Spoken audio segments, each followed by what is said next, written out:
Na na na na na na na na. Na na na na na na na na.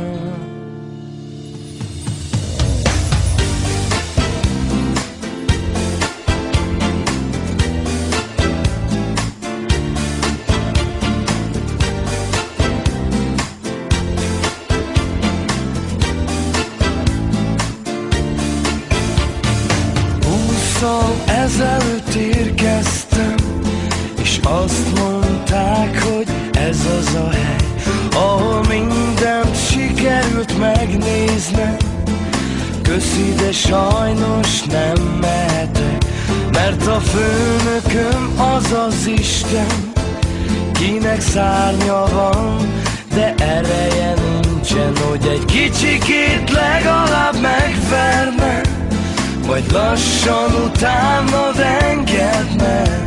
Mert hirtelen kinyílt a föld alattam, te eltűntél, én meg itt maradtam. Hát evezz a part felé még párat, ha a világ fordít neked hátat. S a utat egyszer a végéhez ér, ne felejtsd el, hogy honnan jöttél. Na na na na na na na. Na na na na na na. Na na na na na na na. Na na na na na. Egy föld alatti mozgalomból nem jutott ki nekem a jóból. Kellett, hogy már elinduljak, az úthengerek itt gurulnak. Én meg harapok egyet a lángosban, a szekér háton a városban.